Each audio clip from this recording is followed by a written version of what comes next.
hate, we experience a fire burning within us. We are living in a dream of hell. If you consider hell as a state of mind, then hell is all around us. No human can condemn another to hell because we're already there. Others can put us into a deeper hell, true, but only if we allow this to happen. Every human has his or her own personal dream. And just like the society dream, it is often ruled by fear. Our personal dream can also become an ongoing nightmare, where we suffer and live in a state of fear. But we don't need to dream a nightmare. It is possible to enjoy a pleasant dream. All of humanity is searching for truth, justice, and beauty. We are on an eternal search for the truth because we only believe in the lies we have stored in our mind. We keep searching and searching when everything is already within us. There is no truth to find. Wherever we turn our heads, all we see is the truth. But with the agreements and beliefs we have stored in our mind, we have no eyes for this truth. We don't see the truth because we are blind. What blinds us are all those false beliefs we have in our mind.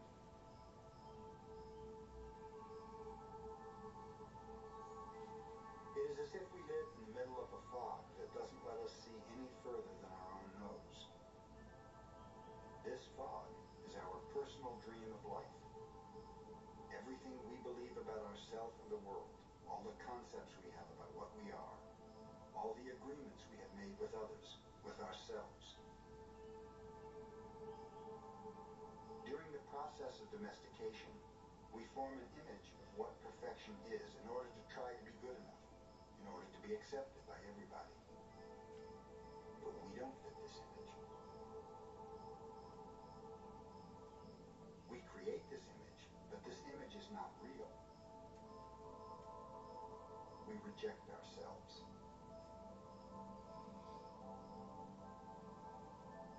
After domestication, it is no longer about being good enough for anybody else.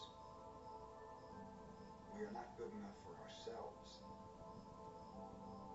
because we don't fit with our own image of perfection.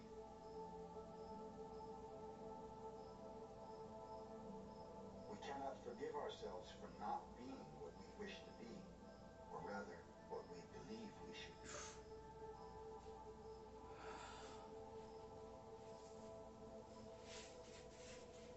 We cannot forgive ourselves for not being perfect. We know we are not what we believe we are supposed to be, and so we feel false, frustrated, and dishonest. We try to hide ourselves, and we pretend to be what we are not. The result is that we feel unauthentic and wear social masks to keep others from noticing this. We judge others according to our image of perfection as well, and naturally, they fall short of our expectations. We dishonor ourselves just to please other people. We even do harm to our physical bodies just to be accepted by others. Humans punish themselves endlessly for not being what they believe they should be. They become very self-abusive, and they use other people to abuse themselves as well.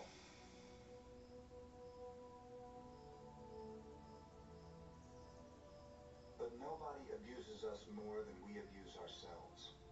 And it is the judge, the victim, and the belief system that make us do this.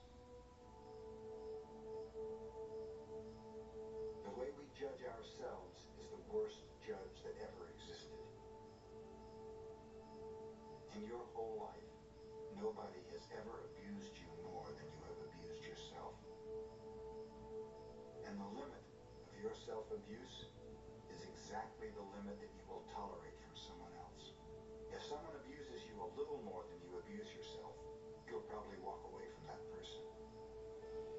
But if someone abuses you a little less than you abuse yourself, you'll probably stay in the relationship and tolerate it endlessly. If you abuse yourself very badly, you can even tolerate someone who beats you up, humiliates you, and treats you like dirt. Why? Because in your belief system you say, I deserve it. This person is doing me a favor by being with me. I'm not worthy of love and respect.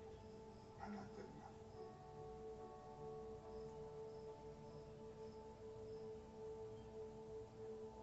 The more self-love we have, the less we will experience self-abuse. Self-abuse comes from self-rejection.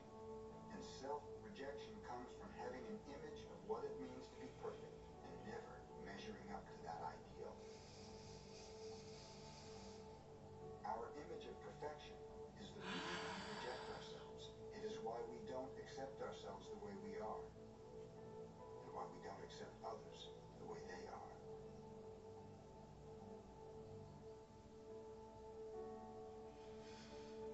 Prelude to a New Dream. There are thousands of agreements you have made with yourself, with other people, with your dream of life, with society, with your parents, with your spouse, with your children. But the most important agreements are the ones you made with yourself. You tell yourself who you are, what you feel, what you believe, and how to behave. The result is what you call your personality. This is what I am. This is what I believe. I can do certain things and some things I cannot do. This is reality. That is fantasy. This is possible. That is impossible. One single agreement is not such a problem, but we have many agreements that make us suffer, that make us fail in life. If you want to live a life of joy and fulfillment, you have to find the courage to break those agreements that are fear-based and claim your personal power. The agreements that come from fear require us to expend a lot of energy. But the agreements that come from love help us to conserve energy and even gain extra energy. Each of us is born with a certain amount of personal power that we rebuild every day after we rest. Our personal power is dissipated by all the agreements we have created, and the result is that we feel powerless. We have just enough power to survive each day, because most of it is used to keep the agreements that trap us in the dream of the planet. How can we change the entire dream of our life when we have no power to change even the smallest agreement? If we can see that our agreements rule our life, and we don't like the dream of our life, we need to change our agreements. Each time you break an agreement, all the power you used to create it returns to you. The transformation in your life will be amazing. You will see the drama of hell disappear right before your eyes. Instead of living in a dream of hell, you will be creating a new dream.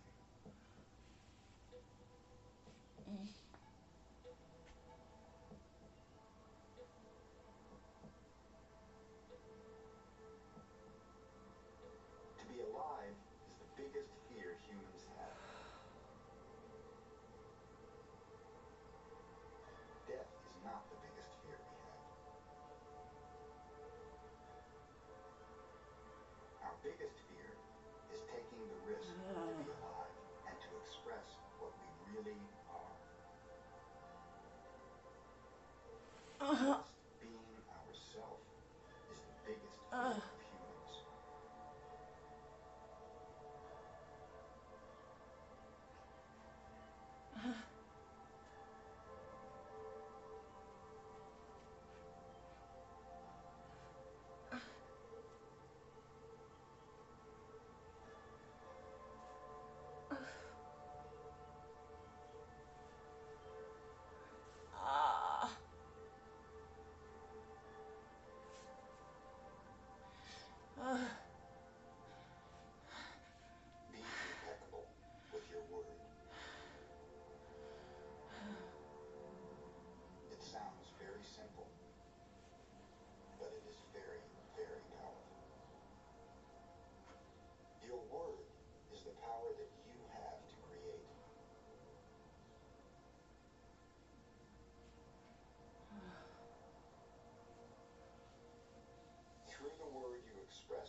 Cheez-It made extra toasty?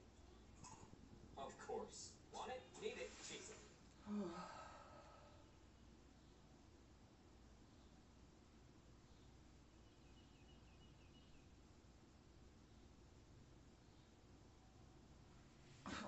Oh.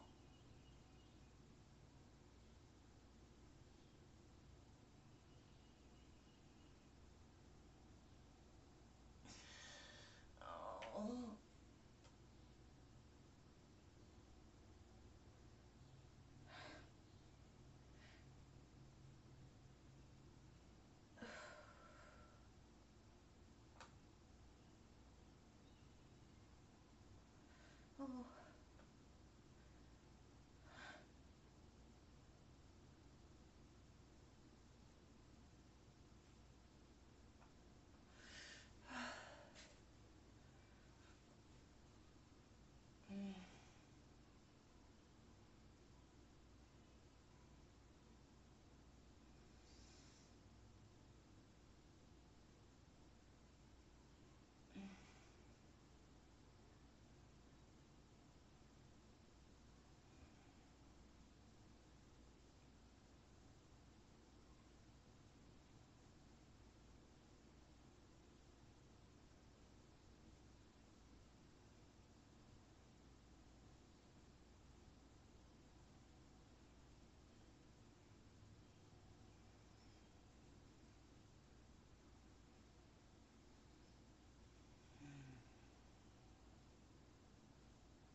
Pulling on my neck because it feels like there's just a lot of pressure there. It's like pushed down. So I didn't know, maybe like trying to lift my head would help in that.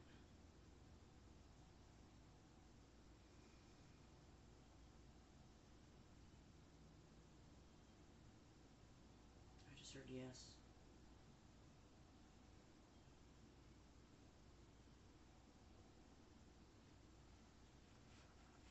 Oh.